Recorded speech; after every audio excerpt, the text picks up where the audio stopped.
on.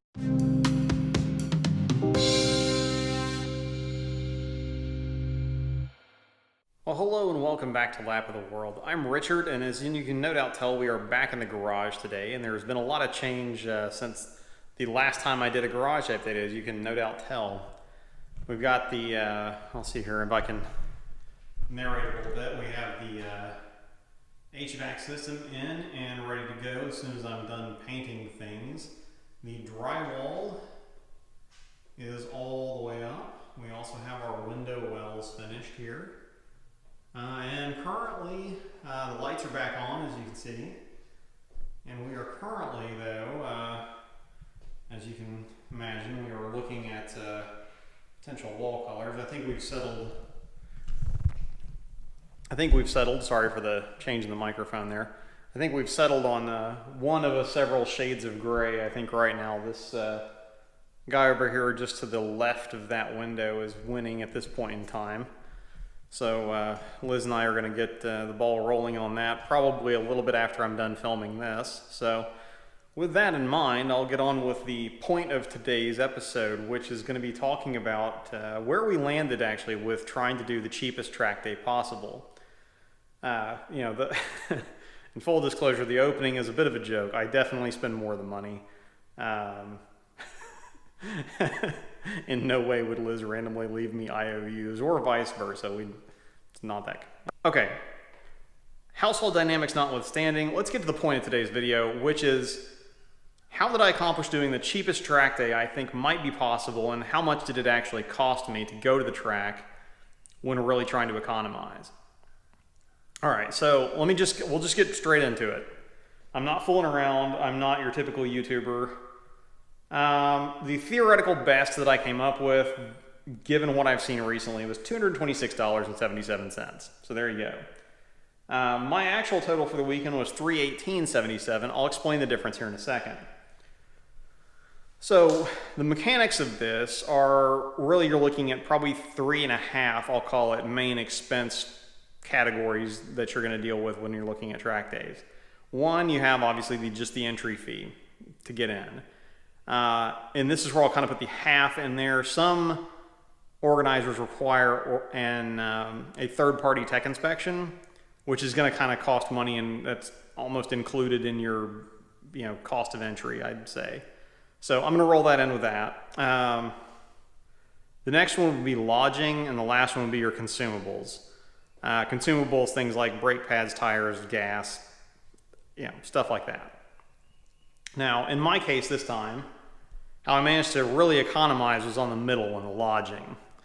So I still had, again, theoretically, a $119 entry fee, which was really cheap.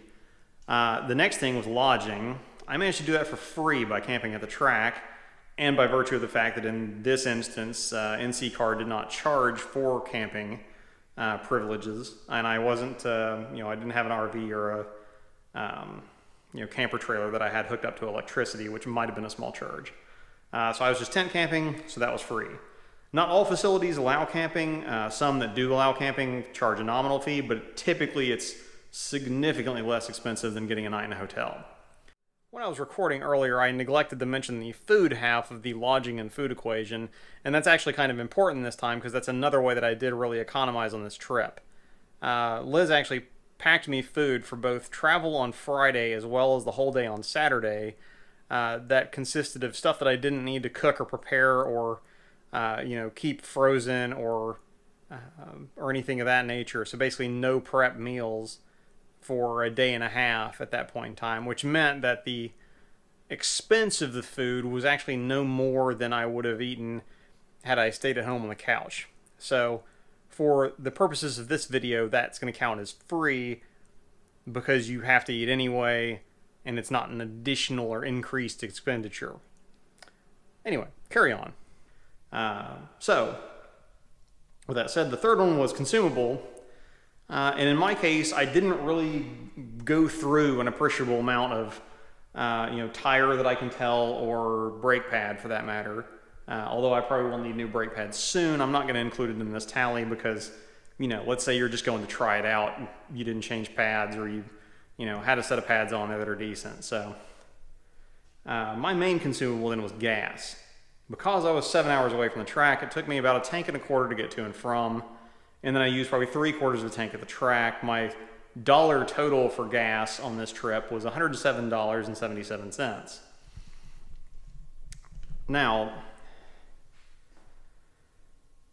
you know, so if you live closer to the track, you could bleed that down a lot. But really, that's kind of where I ended up. Now, my total was a little higher than my, I don't know what you call that, my theoretical total. We're talking like lap time language here. You got your actual best versus your theoretical best. Well, my theoretical best would have been $226.77, as I said, which would have been $119 entry fee and $107 in gas to get to, from, and around the track up, you know, for a day. That's a one-day event. That's, you know, I don't know that you're going to do much better than that. And if you do the math on your dollars per seat time there, which I'll put that on an overlay because I didn't do that homework ahead of time. Sorry. But it's really kind of hard to beat the dollars per seat time, you know, dollars per seat minute or whatever of driving value when you get down to that price point. But in my case, since I'm tracking an NSX and not a you know, a throwaway car or, you know, something more disposable, with easier to find body panels or something. Instead, if you want to do track stuff, the answer is almost always Miata, unless you're 6'7". But you know, so if I was doing this with a Miata that I could walk away from and not worry about as far as from a financial standpoint, it'd be one thing. But typically when I go to the track, I always get a policy through, I guess recently I've been using Lockton. Not so much an endorsement, I've never had to use them, so I don't really know how their service is, but their prices seem reasonable given the, you know, the risk quotient there, kind of working for an insurance company myself. But so that was, in my case, $211. But that got offset by the fact that I actually ended up instructing, did, you know, 2 students instructing it for the Tidewater guys. So in exchange for my taking on that extra burden, they refunded my entry fee. So that almost balanced all the way out.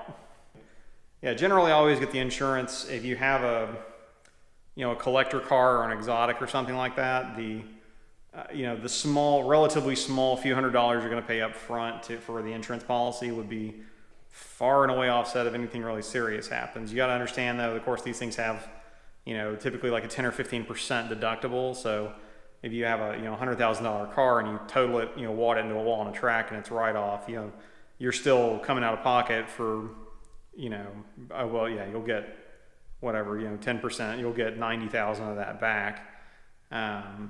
The other 10% being the deductible. But yeah, so I mean, that's how you do. You kind of pick how you can economize, right? If you live real close to a track, you know, you're not using a whole lot of gas getting to and from, so really you're like, you know, maybe you get away with $50 in gas for the weekend, and if you're able to camp there, you could get that cost down a little bit more. But, you know, that's kind of the, you know, that's the blessing and curse of Knoxville. We're not really close to anything, but we're sort of close to a lot of different tracks.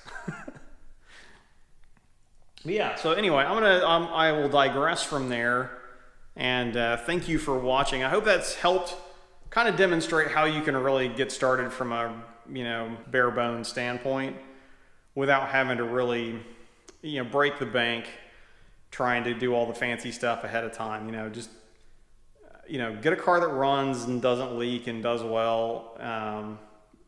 If you already have that, then that's how cheap it can be. You can, you know, less than $300, maybe less than $200 if you live close to a track.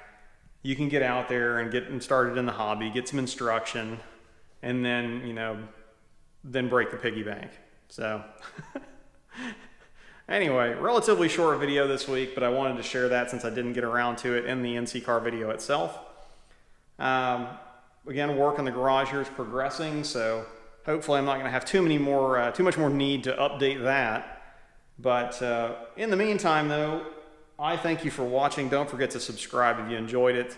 I should probably tell you things about bell notifications and stuff like that, but you do whatever you want. But as always, I'm Richard, this is Lap of the World, and I'll see you in the next video, if not at the track.